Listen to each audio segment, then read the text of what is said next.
Hello my dear students. ನಾವು previous ಕ್ಲಾಸಲ್ಲಿ atomic structure ಬಗ್ಗೆ ಡಿಸ್ಕಸ್ ಮಾಡಿದ್ವಿ. Atom is made up of two parts. One is nucleus and another one is electrons. Nucleus contains two parts. That one is protons and another one is neutrons. And in that we also discussed about the conductor, semiconductor and insulator. Conductor ಅಂದ್ರೆ ಏನು? Which material is able to conduct the current, ಅದನ್ನ conductor ಅಂತ ಹೇಳ್ತೇವೆ. Current conduct ಮಾಡಲಿಕ್ಕೆ able ಆಗಿರುತ್ತೆ. It's resistance is less. Insulator ಅಂತಂದ್ರೆ it is not able to pass the current. Current ಅನ್ನ block ಮಾಡುತ್ತೆ. ರೆಸಿಸ್ಟಿವಿಟಿ ಮ್ಯಾಕ್ಸಿಮಮ್ ಇರುತ್ತೆ. ರೆಸಿಸ್ಟೆನ್ಸ್ ಅಂಡ್ ಕಂಡಕ್ಟಿವಿಟಿ ಎರಡು ಇನ್ವರ್ಸ್ಲಿ ಪ್ರಪೋರ್ಷನಲ್ ಅಲ್ವಾ. ಸೆಮಿ ಕಂಡಕ್ಟರ್ ಇದ್ರ ಹೆಸರೇ ಹೇಳುತ್ತೆ, semi conductor. It is not a good conductor or it's not an insulator. Insulator ಅಲ್ಲ, conductor ಅಲ್ಲ. Semiconductor. Semiconductor conductivity is greater than an insulator but less than a conductor. ಕಂಡಕ್ಟರ್ಗಿಂತ conductivity ಕಡಿಮೆ ಇರುತ್ತೆ, but ಇನ್ಸುಲೇಟರ್ಗಿಂತ ಜಾಸ್ತಿ ಇರುತ್ತೆ. ಇದಕ್ಕೆ ಸೆಮಿಕಂಡಕ್ಟರ್ ಅಂತ ಹೇಳ್ತಾರೆ. ಸೆಮಿಕಂಡಕ್ಟರ್ ಅನ್ನ ಎರಡು ಪಾರ್ಟ್ ಆಗಿ ಕ್ಲಾಸಿಫೈ ಮಾಡಿದ್ದೇವೆ ನಾವು. ಒಂದ್ಯಾವುದು ಇಂಟ್ರೆನ್ಸಿಕ್ ಸೆಮಿಕಂಡಕ್ಟರ್. ಇಂಟ್ರೆನ್ಸಿಕ್ ಸೆಮಿಕಂಡಕ್ಟರ್ ಅಂತಂದ್ರೆ ಪ್ಯೂರ್ ಸೆಮಿಕಂಡಕ್ಟರ್. ಇನ್ನೊಂದು ಎಕ್ಸ್ಟ್ರೆನ್ಸಿಕ್ ಸೆಮಿಕಂಡಕ್ಟರ್, ಇಂಪ್ಯೂರ್ ಸೆಮಿಕಂಡಕ್ಟರ್. ಅದನ್ನ ಎಕ್ಸ್ಟ್ರೆನ್ಸಿಕ್ ಸೆಮಿಕಂಡಕ್ಟರ್. ಎಕ್ಸ್ಟ್ರಾ ಮೆಟೀರಿಯಲ್ಸ್ ಅನ್ನ ಆಡ್ ಮಾಡಿರೋದು ಎಕ್ಸ್ಟ್ರೆನ್ಸಿಕ್, ಪ್ಯೂರ್ ಇರೋದು ಇಂಟ್ರೆನ್ಸಿಕ್. ಪ್ಯೂರ್ ಸೆಮಿಕಂಡಕ್ಟರ್ಗೆ ಇಂಟ್ರೆನ್ಸಿಕ್ ಸೆಮಿಕಂಡಕ್ಟರ್ ಅಂತ ಹೇಳ್ತೇವೆ. ಇಂಪ್ಯೂರ್ ಇರೋ ಸೆಮಿಕಂಡಕ್ಟರ್ಗೆ ಎಕ್ಸ್ಟ್ರೆನ್ಸಿಕ್ ಸೆಮಿಕಂಡಕ್ಟರ್ ಅಂತ ಹೇಳ್ತೇವೆ. ಸುಟೇಬಲ್ ಇಂಪ್ಯೂರಿಟಿಯನ್ನ ಆಡ್ ಮಾಡಿ ಸೆಮಿಕಂಡಕ್ಟರ್ನ ಯೂಸ್ ಮಾಡಿದ್ರೆ ಅದಕ್ಕೆ ಎಕ್ಸ್ಟ್ರೆನ್ಸಿಕ್ ಸೆಮಿಕಂಡಕ್ಟರ್ ಅಂತ ಹೇಳ್ತೇವೆ. ಈ ಎಕ್ಸ್ಟ್ರೆನ್ಸಿಕ್ ಸೆಮಿಕಂಡಕ್ಟರ್ ಅನ್ನ depends upon the impurity addition. Suitable ಇಂಪ್ಯೂರಿಟಿಯನ್ನ ಆಡ್ ಮಾಡ್ತೇವೆ ಅಂತ ಹೇಳಿದ್ನಲ್ಲ, ಈ ಸುಟೇಬಲ್ ಇಂಪ್ಯೂರಿಟಿಯನ್ನ ಆಡ್ ಮಾಡಿದ್ರೆ two different types of extrinsic semiconductor ಸಿಗುತ್ತೆ ನಮಗೆ. ಒಂದು ಎನ್ ಟೈಪ್ ಸೆಮಿಕಂಡಕ್ಟರ್, ಇನ್ನೊಂದು ಪಿ ಟೈಪ್ ಸೆಮಿಕಂಡಕ್ಟರ್. ಈ ಎನ್ ಟೈಪ್ ಸೆಮಿಕಂಡಕ್ಟರ್ಗೆ ಇನ್ನೊಂದು ಹೆಸರಿದೆ, that is donor. It donates the electrons. N type ಅಂತ ಯಾಕೆ ಹೇಳ್ತೇವೆ ಅಂತಂದ್ರೆ ಇಲ್ಲಿ ಮೆಜಾರಿಟಿ ಕ್ಯಾರಿಯರ್ಸ್ ಅಂದ್ರೆ ಕರೆಂಟ್ ಕಂಡಕ್ಷನ್ ಎಲೆಕ್ಟ್ರಾನ್ಸ್ ಇಂದ ಆಗುತ್ತೆ. ಪಿ ಟೈಪ್ ಸೆಮಿಕಂಡಕ್ಟರ್, ಪಿ ಅಂತಂದ್ರೆ ಪಾಸಿಟಿವ್, ಎನ್ ಅಂತಂದ್ರೆ negative. Electron has A negative charge. ಇಲ್ಲಿ ಹೋಲಿಗೆ ಪಾಸಿಟಿವ್ ಚಾರ್ಜ್ ಇರುತ್ತೆ. So P type. This p-type semiconductor is also called by another name, acceptor. It accepts the electrons. Electrons ಅನ್ನ accept ಮಾಡ್ಕೊಳ್ಳುತ್ತೆ. So it is called as acceptor. N-type semiconductor and p-type semiconductor. Pure semiconductor ಏನು ಹೇಳ್ತೇವೆ? Intrinsic semiconductor. Impure semiconductor. Suitable impurities are added to increase the conductivity of the semiconductor. That is called as extrinsic semiconductor. ಯಾಕೆ ಇಂಪ್ಯೂರಿಟಿಯನ್ನು add ಮಾಡಬೇಕಿಲ್ಲಿ? Pure semiconductor ಅಲ್ಲಿ conductivity ತುಂಬ ಕಡಿಮೆ ಇರುತ್ತೆ. 0 degree ಸೆಂಟಿಗ್ರೇಡ್ನಲ್ಲಿ intrinsic semiconductor acts like an insulator. ಏನು free electrons ಇರುವುದಿಲ್ಲ. ಟೆಂಪರೇಚರ್ ಜಾಸ್ತಿ ಆದರೆ some of the electrons are come outside from the structure. ನೀವು ಎನರ್ಜಿ ಬ್ಯಾಂಡ್ ಡಯಾಗ್ರಾಮ್ ಅನ್ನ ನೋಡಿದ್ದೀರಾ? ಎನರ್ಜಿ ಬ್ಯಾಂಡ್ ಡಯಾಗ್ರಾಮ್ ಅಲ್ಲಿ ವೇಲೆನ್ಸ್ ಬ್ಯಾಂಡ್ ಮತ್ತೆ ಕಂಡಕ್ಷನ್ ಬ್ಯಾಂಡ್ ಇರುತ್ತೆ. Valence band and conduction band R separated by A gap that is called S forbidden energy gap ಅಲ್ವಾ. Valence electrons ಅಂತ ಏನು? Outer most shell electrons. Outer most shell ಅಲ್ಲಿರೋ ಎಲೆಕ್ಟ್ರಾನ್ಸ್ಗೆ ಒಂದು energy ಇರುತ್ತೆ. That electron band is called as valence band energy. When that valence electrons come outside from the structure, they becomes free. That electrons possesses certain amount of energy. ಆ free electrons ಏನು ಎನರ್ಜಿಯನ್ನು ತೋರಿಸುತ್ತಲ್ಲ, ಅದು ಆ band of ಎನರ್ಜಿಗೆ ಏನು ಹೇಳ್ತಾರೆ, conduction band. Because free electrons are able to conduct the current. Free electrons current conduction ಮಾಡಲಿಕ್ಕೆ available ಇರುತ್ತೆ. But valence electrons ಆದರೆ ಕರೆಂಟ್ ಕಂಡಕ್ಟ್ ಮಾಡಲಿಕ್ಕೆ ಆಗೋದಿಲ್ಲ. ಇನ್ಸುಲೇಟರ್ ಆದರೆ ವೇಲೆನ್ಸ್ ಬ್ಯಾಂಡ್ ಫುಲ್ ಇರುತ್ತೆ, ಕಂಡಕ್ಷನ್ ಬ್ಯಾಂಡ್ ಎಂಟಿ ಇರುತ್ತೆ. ಈ ಡಯಾಗ್ರಾಮ್ ನೋಡಿ, ಇಲ್ಲಿ ಪ್ಯೂರ್ ಸೆಮಿಕಂಡಕ್ಟರ್ ಆದರೆ ವೇಲೆನ್ಸ್ ಎಲೆಕ್ಟ್ರಾನ್ಸ್ ಫುಲ್ ಇದೆ, ಕಂಡಕ್ಷನ್ ಬ್ಯಾಂಡಲ್ಲಿ ಎಲೆಕ್ಟ್ರಾನ್ಸ್ ಇಲ್ಲ. So there is no free electrons. So at 0 degree centigrade the pure semiconductor acts like an insulator. Insulator ಥರ ಆ್ಯಕ್ಟ್ ಮಾಡುತ್ತೆ. ಟೆಂಪ್ರೇಚರ್ ಜಾಸ್ತಿ ಆದರೆ, ಟೆಂಪ್ರೇಚರನ್ನು ಇನ್ಕ್ರೀಸ್ ಮಾಡಿದರೆ, when you apply a small amount of heat, some of the valence electrons, ಕೆಲವೊಂದು valence electrons ಅಂದರೆ outermost shell electrons valence ಬ್ಯಾಂಡಿಂದ conduction ಬ್ಯಾಂಡಿಗೆ ಜಂಪ್ ಆಗುತ್ತೆ. ಕಂಡಕ್ಷನ್ ಬ್ಯಾಂಡಿಗೆ ಜಂಪ್ ಆದ ತಕ್ಷಣ ಆ ಎಲೆಕ್ಟ್ರಾನಿಗೆ ಏನು ಹೇಳ್ತಾರೆ, ಫ್ರೀ ಎಲೆಕ್ಟ್ರಾನ್ ಅಂತ ಹೇಳ್ತಾರೆ. ವೇಲೆನ್ಸ್ ಶೆಲ್ಲಲ್ಲಿರೋ ಎಲೆಕ್ಟ್ರಾನ್ಸು ಹೀಟ್ ಎನರ್ಜಿಯಿಂದ ವೇಲೆನ್ಸ್ ಬ್ಯಾಂಡಿಂದ ಕಂಡಕ್ಷನ್ ಬ್ಯಾಂಡಿಗೆ ಜಂಪ್ ಆಗುತ್ತೆ. ಆ ಎಲೆಕ್ಟ್ರಾನ್ಸ್ಗೆ ಫ್ರೀ ಎಲೆಕ್ಟ್ರಾನ್ಸ್ ಅಂತ ಹೇಳ್ತಾರೆ. ಇಲ್ಲಿ number of electrons is equal to number of free electrons is equal to number of holes.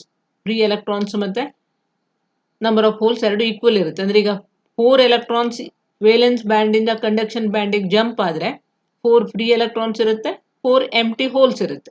Holes ಅಂತಂದರೆ ಇಲ್ಲಿ ಎಲೆಕ್ಟ್ರಾನ್ ಇರೋ ಜಾಗ ಖಾಲಿ ಇದೆ, ಅದಕ್ಕೆ ಹೋಲ್ಸ್ ಅಂತ ಹೇಳ್ತೇವೆ. That hole has A positive charge and this free electron has A negative charge. When we apply the heat energy, only some of the electrons are come outside from the structure and they becomes free. Current conductivity of that semiconductor is slightly more than the 0 degree centigrade semiconductor. 0 degree centigrade nalli semiconductor acts like an insulator, alva?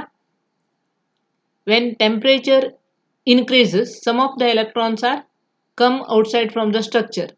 So conductivity ಏನಾಯಿತು, increase ಆಯಿತು. Resistance ಏನಾಯಿತು, decrease ಆಯಿತು. So temperature ಜಾಸ್ತಿ ಆದರೆ current conduction increase ಆಗುತ್ತೆ, resistance decrease ಆಗುತ್ತೆ. ಆ ಪ್ರಾಪರ್ಟಿಗೆ ಏನು ಹೇಳ್ತಾರೆ, negative temperature coefficient of resistance. Temperature ಜಾಸ್ತಿ ಆದರೆ ರೆಸಿಸ್ಟೆನ್ಸ್ ಕಡಿಮೆ ಆಗುತ್ತೆ, ಎರಡು ಇನ್ವರ್ಸ್ಲಿ ಪ್ರಪೋರ್ಷನಲ್. ಸೊ ಅದಕ್ಕೆ ಏನು ಹೇಳ್ತಾರೆ, negative temperature coefficient of resistance. ಕರೆಕ್ಟಾ? ಈಗ ಇಲ್ಲಿ ಸೆಮಿಕಂಡಕ್ಟರ್ ಸ್ಟ್ರಕ್ಚರನ್ನು ನೋಡಿ. ನಿಮ್ಗೆ ಗೊತ್ತಿದೆ ಸೆಮಿಕಂಡಕ್ಟರನ್ನು ಎಷ್ಟು ಪಾರ್ಟಾಗಿ ಡಿವೈಡ್ ಮಾಡಿದ್ದೇವೆ, ಇಂಟ್ರೆನ್ಸಿಕ್ ಮತ್ತು ಎಕ್ಸ್ಟ್ರೆನ್ಸಿಕ್. ಎಕ್ಸ್ಟ್ರೆನ್ಸಿಕನ್ನು ನೆಕ್ಸ್ಟ್ ಕ್ಲಾಸಲ್ಲಿ ಹೇಳ್ತೇನೆ ನಾನು. ಈಗ ಇಂಟ್ರೆನ್ಸಿಕ್ ಸೆಮಿಕಂಡಕ್ಟರ್ ಸ್ಟ್ರಕ್ಚರನ್ನು ನೋಡಿ. ಇಂಟ್ರೆನ್ಸಿಕ್ ಸೆಮಿಕಂಡಕ್ಟರಲ್ಲಿ ಎರಡು ಸೆಮಿಕಂಡಕ್ಟರ್ ಮೆಟೀರಿಯಲ್ ಎಕ್ಸಾಂಪಲ್ಸ್ ಯಾವ್ಯಾವುದು ಅಂತಂದರೆ ಸಿಲಿಕಾನ್ ಮತ್ತು germanium. Germanium and silicon. Germanium ಇಂದು ಅಟಾಮಿಕ್ ನಂಬರ್ 32. ಅಟಾಮಿಕ್ ನಂಬರ್ ಅಂದರೆ number of electrons are number of protons. ಜರ್ಮೇನಿಯಂನಲ್ಲಿ ಎಷ್ಟು ಎಲೆಕ್ಟ್ರಾನ್ಸ್ ಇದೆ, 32 ಇದೆ. ಎಲೆಕ್ಟ್ರಾನ್ಸ್ ಯಾವ ಥರ ಡಿಸ್ಟ್ರಿಬ್ಯೂಟ್ ಆಗಿರುತ್ತೆ, ಕೆ ಶೆಲ್ಲಲ್ಲಿ 2n² ಅಂತಂದರೆ n ಅಂತಂದರೆ 1, ಸೊ 2 × 1² 2. ಸೆಕೆಂಡ್ ಶೆಲ್ಲಲ್ಲಿ 2 × 2² ಎಷ್ಟಾಗುತ್ತೆ, 8. ಥರ್ಡ್ ಶೆಲ್ಲಲ್ಲಿ 2 × 3² 18. ಎಷ್ಟು ಉಳಿತು ಈಗ 32ನಲ್ಲಿ, 4 ಮಾತ್ರ ಉಳಿತು. ಸೊ ವೇಲೆನ್ಸ್ ಶೆಲ್ಲಲ್ಲಿ ಎಷ್ಟು ಎಲೆಕ್ಟ್ರಾನ್ಸ್ ಇದೆ, 4 ಇದೆ. ಸಿಲಿಕಾನ್ ಆದರೆ ಅದರದ್ದು ಅಟಾಮಿಕ್ ನಂಬರ್ 14. ಸಿಲಿಕಾನ್ ಮೆಟೀರಿಯಲಿಂದ ಅಟಾಮಿಕ್ ನಂಬರ್ ಎಷ್ಟು, 14. ಎಲೆಕ್ಟ್ರಾನ್ಸ್ ಡಿಸ್ಟ್ರಿಬ್ಯೂಷನ್ ಯಾವ ಥರ ಆಗಿರುತ್ತೆ, 2, 8 ಆ್ಯಂಡ್ 4. ಇದು ಎರಡು ಮೆಟೀರಿಯಲ್ನಲ್ಲಿ ಜರ್ಮೇನಿಯಂ ಮತ್ತು ಸಿಲಿಕಾನ್ ಎರಡು ಆಟಮ್ಸಲ್ಲಿ ವೇಲೆನ್ಸ್ ಎಲೆಕ್ಟ್ರಾನ್ಸ್ ನಂಬರ್ ಎಷ್ಟಿದೆ, 4 ಇದೆ ಅಲ್ವಾ. The semiconductor material has a crystalline structure. Crystalline structure ಅಂತಂದರೆ ನೀವು ನೋಡಿ, ಇಲ್ಲಿರೋ ಪಾರ್ಟು ಸೇಮ್ ಪಾರ್ಟ್ ರಿಪೀಟ್ ಆಗಿದೆ. ಇಲ್ಲಿ ರಿಪಿಟೇಟಿವ್ ಸ್ಟ್ರಕ್ಚರ್, ಸೇಮ್ ಪಾರ್ಟೇ ರಿಪೀಟ್ ಆಗ್ತಾ ಹೋಗ್ತಾ ಇದೆ. And it has a covalent bond structure. This silicon or germanium has a covalent bond structure. Covalent bond structure ಅಂತಂದರೆ ಶೇರಿಂಗ್ ಆಫ್ ಎಲೆಕ್ಟ್ರಾನ್ಸ್. ಈಗ ನೀವು ಒಂದೇ ಒಂದು ಪರ್ಟಿಕ್ಯುಲರ್ ಜರ್ಮೇನಿಯಂ ಆಟಮ್ ಅನ್ನು ತಗೊಳ್ಳಿ, ಅದ್ರದ್ದು ವೇಲೆನ್ಸ್ ಎಲೆಕ್ಟ್ರಾನ್ಸ್ ನಂಬರ್ ಎಷ್ಟಿದೆ, ಇನ್ನರ್ ಎಲೆಕ್ಟ್ರಾನ್ಸ್ ಬೇಡ, ಬರೀ ವೇಲೆನ್ಸ್ ಎಲೆಕ್ಟ್ರಾನ್ಸ್ ಅಂದರೆ ಔಟರ್ ಮೋಸ್ಟ್ ಶೆಲ್ಲಲ್ಲಿ ಎಷ್ಟು ಎಲೆಕ್ಟ್ರಾನ್ಸ್ ಇದೆ, 4 ಇದೆ. 1, 2, 3, 4. ಹೌದಾ? ಈ 4 ಎಲೆಕ್ಟ್ರಾನ್ಸ್ ಇನ್ 4 ಆಟಮ್ಸ್ ಜೊತೆಗೆ ಆಟಮ್ ಇನ್ ವೇಲೆನ್ಸ್ ಎಲೆಕ್ಟ್ರಾನ್ಸ್ ಜೊತೆಗೆ ಶೇರ್ ಮಾಡ್ಕೊಳ್ಳುತ್ತೆ. ಇಲ್ಲಿ ನೋಡಿ, ಈ ಆಟಮ್ ಇದ್ರ ಜೊತೆ ಶೇರ್ ಆಗಿದೆ. ಸೊ 1 and 2 ಇದು ಒಂದು ಎಲೆಕ್ಟ್ರಾನ್ಸ್ ಅನ್ನು ಇದಕ್ಕೆ ಶೇರ್ ಮಾಡುತ್ತೆ, ಇದು ಒಂದು ಎಲೆಕ್ಟ್ರಾನ್ಸ್ ಅನ್ನು ಇದಕ್ಕೆ ಶೇರ್ ಮಾಡುತ್ತೆ. ಕರೆಕ್ಟಾ? Next, this electron is shared with this germanium atom. ಇಲ್ಲಿ ನೋಡಿ, ಇದೆರಡು ಶೇರ್ ಆಗಿದೆ. This electron is shared with this germanium atom. ಇಲ್ಲಿ 2. This germanium atom is shares with these 2.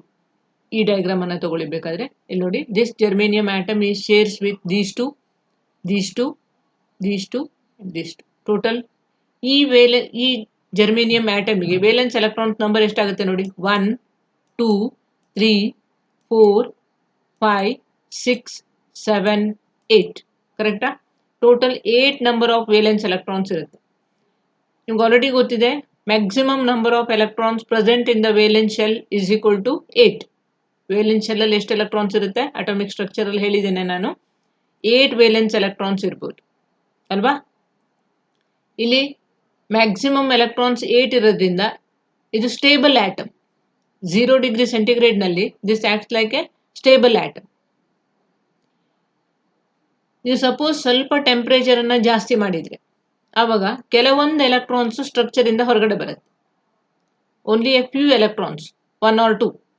ಈ ಎಲೆಕ್ಟ್ರಾನ್ ಹೊರಗಡೆ ಬಂದ್ರೆ, suppose you consider that when we apply the heat energy, some of the electrons are come outside from the structure. Suppose you consider that this electron is come outside from the structure. ಈ electron structure ಇಂದ ಹೊರಗಡೆ ಬಂತು ಅಂತಂದ್ರೆ ಇಲ್ಲೊಂದು ಎಂಟಿ hole create ಆಯ್ತು. ಹೌದಾ? ಇಲ್ಲಿ ಎಂಟಿ hole create ಆಯ್ತು, ಇಲ್ಲೊಂದು ಫ್ರೀ ಎಲೆಕ್ಟ್ರಾನ್ ಉಳಿತು. ಸೊ ಒಂದು ಎಲೆಕ್ಟ್ರಾನ್, ಒಂದು hole. So it is called as electron hole pair. 10 electrons ಹೊರಗಡೆ ಬಂದ್ರೆ 10 ಹೋಲ್ಸ್ ಕ್ರಿಯೇಟ್ ಆಗುತ್ತೆ. So number of electrons is equal to number of free electrons is equal to number of holes ಅಲ್ವಾ?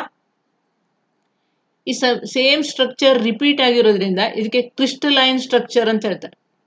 The structure is, ನೀವು crystal salt, sugar ಎಲ್ಲ ನೋಡಿದಿರಲ್ಲ, ಅದರಲ್ಲಿ same structure repeat ಆಗ್ತಾ ಇರುತ್ತೆ. That is called as crystalline structure. This semiconductor material has a crystalline structure. ಇಲ್ಲಿ ಒಂದು germanium atom 4 germanium atoms ಜೊತೆಗೆ ಎಲೆಕ್ಟ್ರಾನ್ಸ್ ಅನ್ನ ಶೇರ್ ಮಾಡ್ಕೊಳ್ಳುತ್ತೆ. ಆ sharing of electrons process is called as what? Covalent bond. ಈ structure ಏನ್ ಹೇಳ್ತಾರೆ? ಕೋವೆಲೆಂಟ್ ಬಾಂಡ್ ಅಂತ ಹೇಳ್ತಾರೆ. ಇಲ್ಲಿ ಕೆಲವೊಂದು ಎಲೆಕ್ಟ್ರಾನ್ಸ್ ಸ್ಟ್ರಕ್ಚರ್ ಇಂದ ಹೊರಗಡೆ ಬಂದ್ರೆ due to heat energy, some of the electrons are come outside from the structure. Electrons ಹೊರಗಡೆ ಬಂದ್ರೆ ಒಂದು ಫ್ರೀ ಎಲೆಕ್ಟ್ರಾನ್ ಕ್ರಿಯೇಟ್ ಆಗುತ್ತೆ, ಅದ್ರ ಜೊತೆಗೆ ಒಂದು ಹೋಲು ಕ್ರಿಯೇಟ್ ಆಗುತ್ತೆ. ಎಲೆಕ್ಟ್ರಾನ್ ಹೋಲ್ ಪೇರ್ ಕ್ರಿಯೇಟ್ ಆಗುತ್ತೆ. ಒಂದು ಎಲೆಕ್ಟ್ರಾನ್ ಹೊರಗಡೆ ಬಂದ್ರೆ at the same time we have one whole. ಕರೆಕ್ಟಾ? ಅದೇ ಸೇಮ್ ಸ್ಟ್ರಕ್ಚರ್ ಅನ್ನ ಇಲ್ಲಿ ಸಿಲಿಕಾನಿಗೆ ಈ ತರ ತೋರಿಸಿದ್ದಾರೆ. Same structure. ಈ ಸಿಲಿಕಾನ್ ಆಟಮ್ ಅಲ್ಲೂ ಸಹ 4 ವೇಲೆನ್ಸ್ ಎಲೆಕ್ಟ್ರಾನ್ಸ್ ಇರುತ್ತೆ. ಸೊ ಇಲ್ಲಿ ನೋಡಿ, this silicon atom shared with this, this, this and this. 4 silicon atoms ಜೊತೆಗೆ ಶೇರ್ ಮಾಡ್ಕೊಂಡಿದೆ.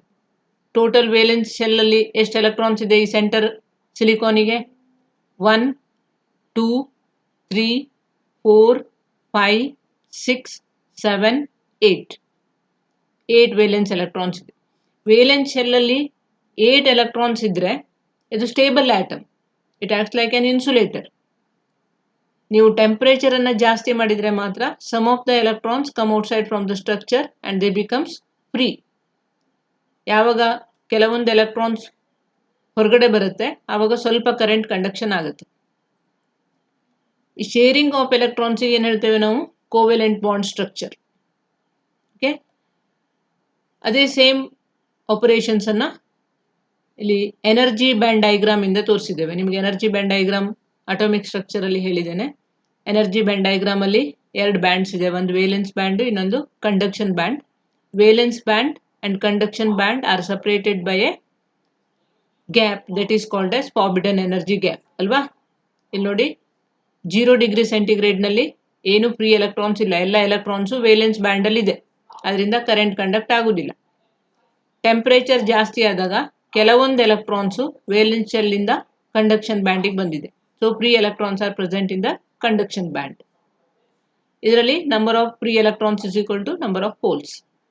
ಸ್ವಲ್ಪ current conduct ಆಗುತ್ತೆ, but that much of current conduction is not useful for electronic devices. Electronic devices ಗೆ ಅಷ್ಟು current ಸಾಕಾಗುವುದಿಲ್ಲ. ಅದರಿಂದ suitable impurities are added to the pure semiconductor, then that semiconductor is called as extrinsic semiconductor. ಆ semiconductor ಗೆ ಏನು ಹೇಳ್ತಾರೆ? Extrinsic semiconductor or impure semiconductor. Impure semiconductor is again classified into two types, N type and P type. I will explain this extrinsic semiconductor in the next video. Okay, thank you.